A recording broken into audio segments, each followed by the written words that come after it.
Hey, muy buenas, Gorrinacio, Gorrinacia, bienvenidos un día más a nuestro canal. Hoy estamos en un nuevo vídeo y hoy voy a explicaros cómo se juega a Era Edad Medieval, un juego en el que vamos a meternos en el papel de constructores de ciudades medievales, en un juego en 3 dimensiones, con unas piezas y unos componentes espectaculares, y vais a ver que es un juego muy sencillito, apto para jugar en familia. Así que sin mucho más, vamos a ver cómo se juega. Dentro vídeo. Y ahora, como siempre hacemos, vamos a empezar viendo el setup del juego. Repartimos a cada jugador una pantalla, 3 dados amarillos y uno gris. Un juego de 6 clavijas de los colores que veis aquí y pondremos las clavijas según los colores, marcando el valor 0 en mercancías, 1 en piedra, 2 en madera, 3 en comida, 0 en cultura y 0 en calamidad. Como veis, hay una clavija más, en mi caso, que veis que es esa negra que está ahí arriba, que esa la va a recibir solo el jugador inicial. Esa clavija sirve, como veis, para marcar las distintas fases que tenemos en el turno de juego. Después repartimos a cada jugador un torreón que deberá ponerlo justo en todo el centro del tablero. También repartimos a cada jugador 3 casas, una granja y 3 murallas de longitud 4. Después, en partidas a 4 jugadores no repartimos ninguna pieza de tierra quemada, pero en partidas de 3 jugadores deberíamos también repartir una pieza como esta de tierra quemada y en partidas de 2 jugadores 2 piezas como estas de tierra quemada. También, a un lado de la mesa donde todos los jugadores lleguen, hacemos una reserva con todos los edificios y dados que hay en la caja base, porque los vamos a necesitar para ir construyendo nuestra ciudad durante la partida. En partidas a 2 jugadores tenemos que devolver a la caja antes de empezar un edificio de cada tipo y también un dado de cada color. También, dependiendo del número de jugadores, vamos a coger estos 5 marcadores y los ponemos por el lado blanco en partidas a 4 jugadores. En partidas a 2 o 3 jugadores, en vez de los 5 marcadores, vamos a usar solo 3. Estos marcadores nos van a servir, como veis, para marcar algo que ahora os explicaré durante la explicación. Por último, antes de empezar, nos taparemos con nuestra pantalla y pondremos todos los edificios que nos han repartido en el setup inicial y los pondremos como queramos dentro de nuestro dominio. Por ejemplo, tal que así. Y ahora que ya tenemos todo preparado, vamos a ver cómo se juega.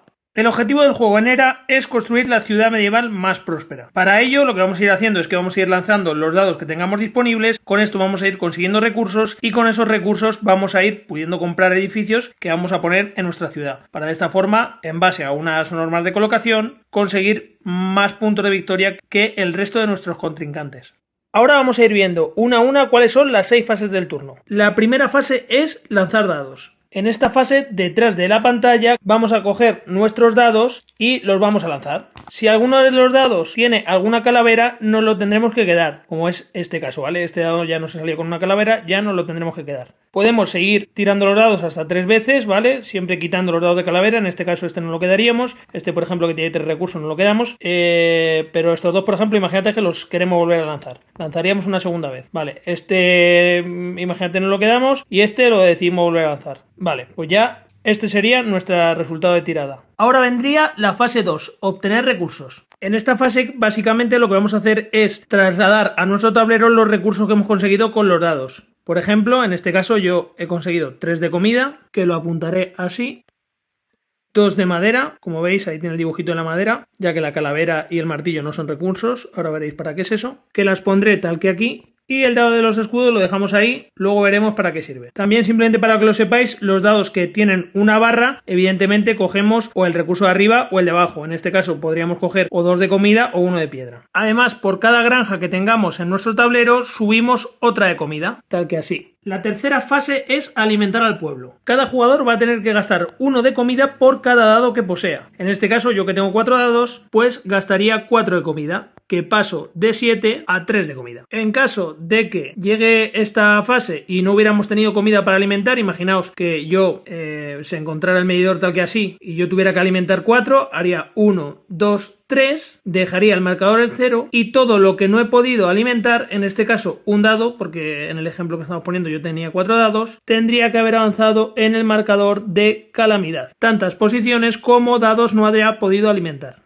La fase 4 es la fase de calamidades. En esta fase, según los dados que tengamos que tengan calaveras, tenemos que resolver lo que ponga en esta tablita. Esta tablita también, por si no os queda muy clara con la explicación que pone aquí, la tenemos aquí mejor explicada en el manual, ¿vale? Con definiciones mucho más grandes, más extensas. En mi caso, que es el ejemplo justo que estamos, que tengo 2 calaveras, significa que hemos tenido una enfermedad en nuestra ciudad. tendría que avanzar la clavija del contador de calamidad en un espacio por cada edificio agrupado que tuviera. Un edificio se considera agrupado si se encuentra adyacente a otro edificio. Por ejemplo, si tuviera esta disposición, pues estos dos edificios se considerarían agrupados. Tenemos que tener en cuenta que siempre la agrupación es de forma ortogonal, ¿vale? Un edificio que se esté tocando por las esquinas, como este ejemplo que os pongo ahora, de estos con este, no se consideraría que están agrupados. También tenéis que tener en cuenta que en el ejemplo que ponemos, edificios que se encuentren separados por murallas no se consideran adyacentes. Pero bueno, esto tampoco voy a entrar más en detalle porque ya os digo que tenéis bien definido el efecto en la propia tabla.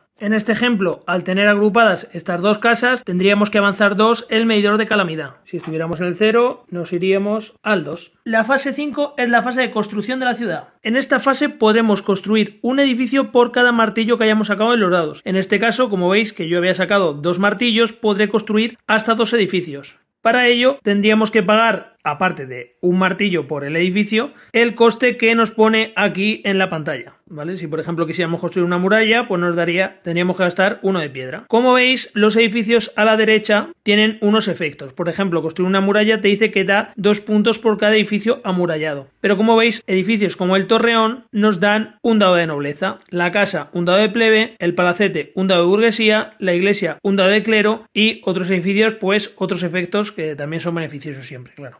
La sexta y última fase es la fase de extorsionar dominios. En esta fase vamos a poder extorsionar a otros jugadores dependiendo de las espadas que tuviéramos en nuestros dados. ¿Y cómo funciona la extorsión? Pues muy fácil. Si yo, por ejemplo, tuviera 3 espadas, podría extorsionar a cualquier otro jugador que tuviera menos espadas que yo. Por ejemplo, si todos los jugadores hubieran sacado menos de 3 espadas, yo podría extorsionar a cualquier jugador. ¿En qué consiste la extorsión? Pues bien, en robarle recursos.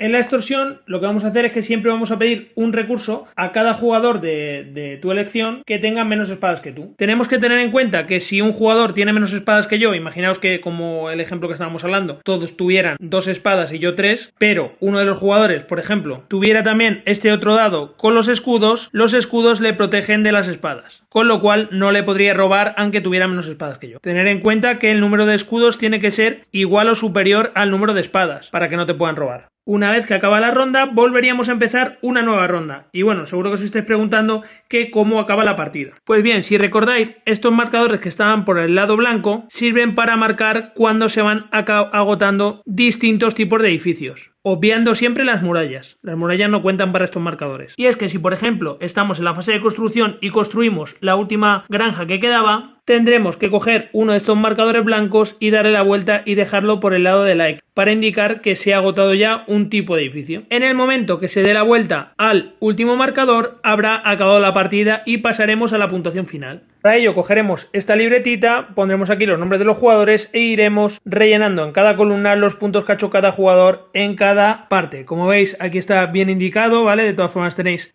más explicación en el propio reglamento, pero básicamente estos serían los puntos que te dan los edificios y si están amurallados los multiplicaríamos por 2. Luego aquí distintas bonificaciones por mercado, ayuntamiento, universidad o catedral. Los puntos de cultura, que es los puntos que hayamos conseguido en este marcador blanco. Luego estos son los puntos que se lleva el jugador que haya ganado más cultura y esto es el jugador que tenga el mayor territorio amurallado. Por último, también tenemos que restar los puntos de calamidad que hayamos obtenido al final de la partida. Es importante que sepáis que estos marcadores son limitados, o sea, yo no puedo tener más de 10 de comida, pero en cambio el marcador de cultura y el de calamidad sí que puedo tener más del valor que se indica aquí. Si en alguno de los marcadores llegara a 25, lo apuntaría en la hoja de puntuación y volvería a poner el marcador en 0 para indicar que vamos a seguir sumando por encima de 25. Y bueno chicos, esto es ERA. Vamos a la despedida y os cuento qué me ha parecido.